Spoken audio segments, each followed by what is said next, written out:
Hey guys, let's get more news about Miami Heat, but first, don't forget to subscribe and leave your like. Miami Heat's Jaime Jaquez Jr. emerging as strong sixth Man of the Year candidate. The Miami Heat are no strangers to changing their rotation on a weekly basis, largely due to injuries. While forward Jaime Jaquez Jr. is expected to contribute mostly to the second unit, the 23-year-old could land in the starting five under certain circumstances. This means Jaquez could eliminate himself from Sixth Man of the Year conversations, depending on the health of veteran star Jimmy Butler. ESPN analysts must expect a strong campaign out of Butler, predicting Jaquez with the fourth highest odds to win Sixth Man of the Year. He received 18 points, or 10% of the votes. The three names ahead of him are Malik Monk, 38 points, Alex Caruso, 38 points, and reigning winner Naz Reid, 29 points. Jaquez started in 20 games during his rookie campaign, a number likely too high for the honors. Reid appeared in the starting lineup just 14 times last year, which some fans considered out of reason.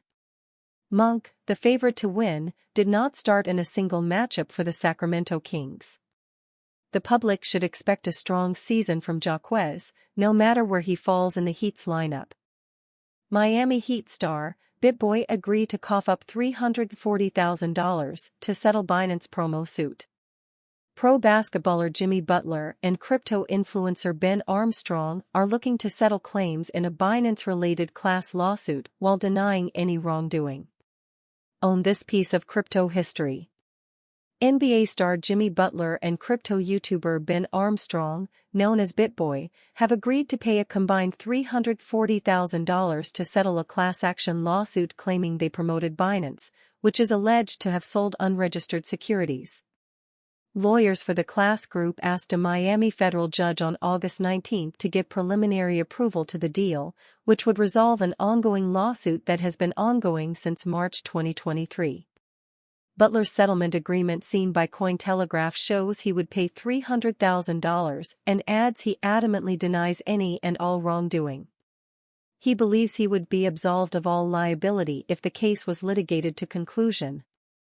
Armstrong would pay $40,000 and similarly denies any wrongdoing or liability, believing he has valid defenses to the claims. Both agreed to settle to avoid sinking expenses and time into the matter. The lawsuit also names crypto exchange Binance, its jailed former CEO Changpeng Zhao, and the firm's American arm BAM Trading as defendants. Stablecoin issuer Paxos Trust Company was named as a defendant in a June 2023 amended complaint. Cointelegraph reached out to Binance, Binance.us, and their respective counsel, along with lawyers for Zhao, on the status of the lawsuit against them. The Moskowitz law firm's managing partner, Adam Moskowitz, who was leading the suit, told Cointelegraph in an email that its year-long investigation revealed that Binance is also selling unregistered securities and thus needs to be held accountable. Each and every promoter of these unregistered securities, including Miami Heat star Jimmy Butler, will be held responsible, he added. The lawsuit alleged that Butler and Armstrong were paid promoters of Binance, claiming the exchange sold cryptocurrencies that are unregistered securities.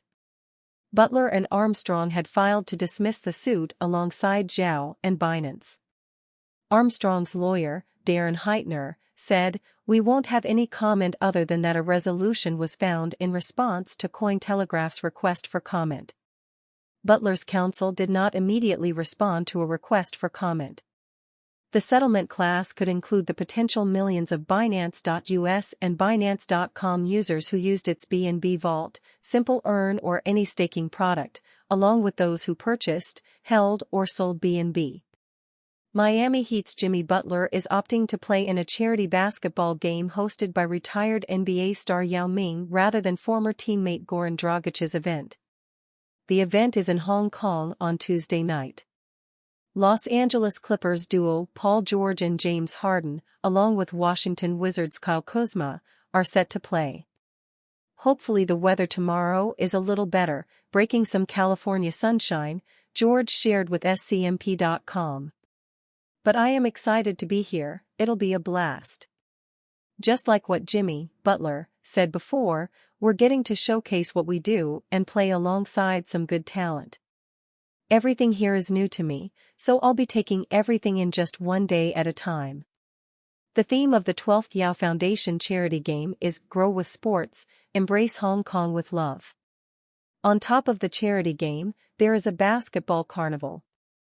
The carnival will take place Tuesday morning at Asia World Expo, featuring friendly games, showcasing trick shots, and other activities. The NBA stars will interact with the public and fans, according to the Yao Foundation website. The players will participate in community and sports-themed events, as the events are aimed to promote sports philanthropy while embodying the spirit of Grow with Sports. It's understandable why Butler is participating in the event, as the Yao Foundation is an established movement with more than 15 years of basketball charity events. Classify the trade. Blazers' realistic proposal makes Jerami Grant reach the Miami Heat. Jerami Grant is 30 years old and still in his prime, but he is the oldest player on the Portland Trail Blazers' rebuilding roster.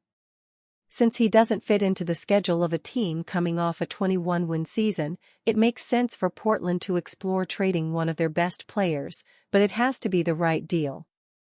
The Blazers and general manager Joe Cronin have no reason to rush into a trade just to move Grant.